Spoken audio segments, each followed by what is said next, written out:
शर्मा जी की बेटी।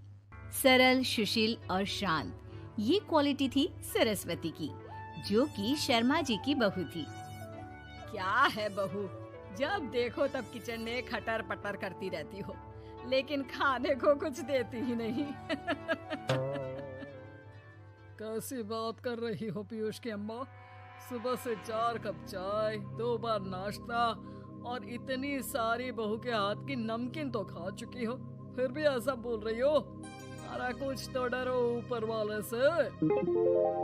तभी वहाँ पीयूष आ जाता है। क्या है सरस्वती, इतनी देर लगती है क्या टिफिन बनाने में? एक काम है घर का तुम्हारे पास, वो भी नहीं कर पाती हो वक्त पर।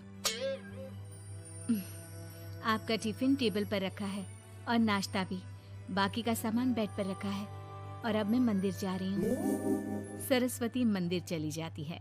उसके जाने के बाद घर में, यार माँ कैसी गवाह लड़के से शादी करा दिया है।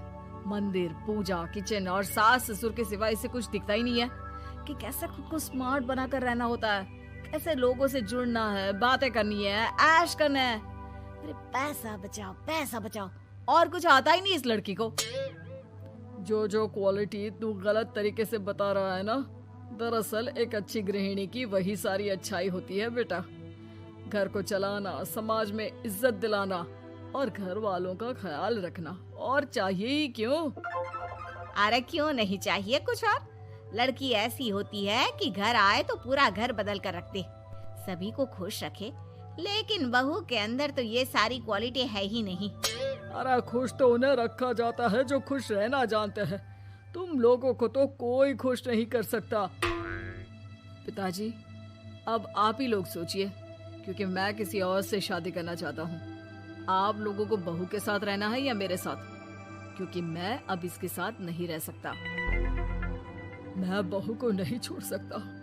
उसके मरते पिता को मैंने वादा किया था कि मैं उसे बेटी बनाकर रखूंगा।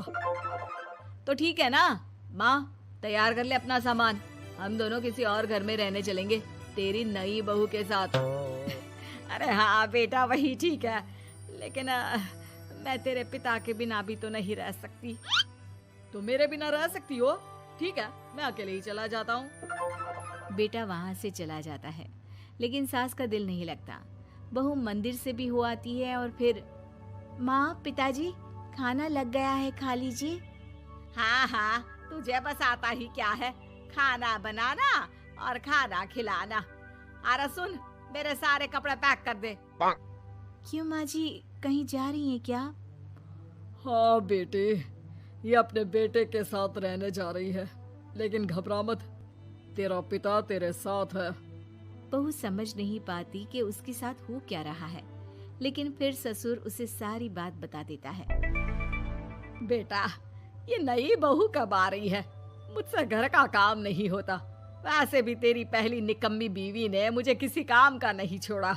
माँ, वो बस आने ही वाली है, और हाँ माँ, उसके आगे ना थोड़ा स्टैंडर्ड से रहना, क्योंकि वो थोड़े बड़े घर की लड़की है। उसका एक स्वैग है, स्वैग। तभी वहाँ एक बहुत सुंदर सी लंबी सी लड़की आती है। हे पीयूष, भागकर कैब से मेरा सामान ले आओ, और हाँ प्लीज एसी ऑन करके जाना। रीमा, ये मेरी माँ है। तुम चाहती थी ना कि मेरी माँ हम लोगों के साथ रहे। हेलो आंटी जी, हम लोग ना जल्दी शादी कर लेंगे, फिर मेरी जैसी टॉप लड़की आपको अच्छी बोलेगी। एक्साइटेड होंगी ना आप? पर नो इश्यू। पीयूष, सामान ले आओ ना, एंड आंटी आप पानी ले आइए प्लीज। माँ को तो समझ में ही नहीं आता कि वो क्या करे। वो बहू के लिए पानी लेकर आती है तो उसका पैर पर्दे में फंस जाता है और वो गिर जाती है। ओहो, पूरा पानी गिरा दिया। कांच का ग्लास क्यों छूती है जब हाथ पैर नहीं चलते? कितनी मुश्किल से मैंने और पीयूष ने ये गृहस्थी बनाने की कोशिश की है। अरे पर तो क्या हो गया, एक गिलास ही तो टूटा है। अपने घर में तो रोज एक तोड़ती हूँ, लेकिन मजाल है सरस्वती कुछ कहे। और हाँ, मैं पानी वानी नहीं पिलाने वाली, मुझे ऐसी कोई आदत नहीं है। बहू हो, बहू की तरह रहो, समझी? तभी वहाँ पीयूष आ जाता है, जिसे देख रीमा रोने लगती है। देख लो अपनी माँ को, छोटी सुना रही है। और अभी तो मैं आई हूँ, थक गई थी, बस पानी क्या मांग लिया। कह रही है बहू हो, बहू की तरह रहो।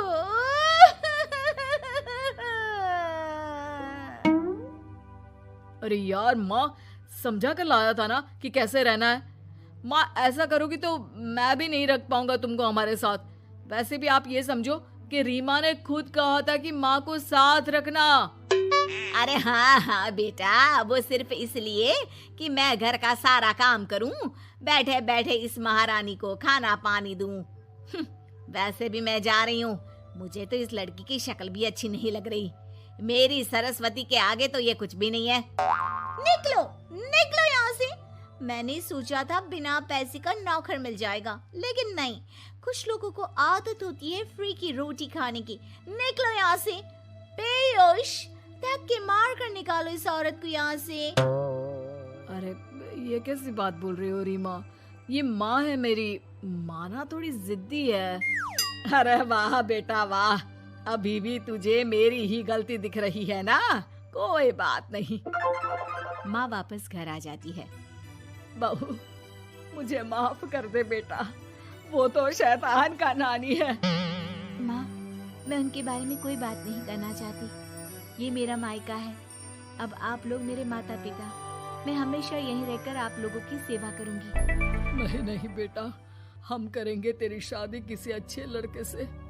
अरे कोई जरूरत नहीं है, मैं देख कर आई हूँ जो हालत है ना पीयूष की, वहाँ नहीं टिकने वाला ज्यादा दिन। ना टिके वो उसकी मर्जी, लेकिन मेरी बेटी इतनी गई गुजरी नहीं है जो उसे कभी भी छोड़ो और कभी भी वापस आ जाओ तो वो तुम्हें अपना ले। अब ज्यादा ही हो रहा है आपका। माना मैंने गलत किया बहू के साथ, लेकिन वो उसका पति है। और फिर कहावत है ना, सुबह का भूला शाम को वापस आ जाए तो उसे भूला नहीं कहते। तभी वहाँ पीयूष आ जाता है।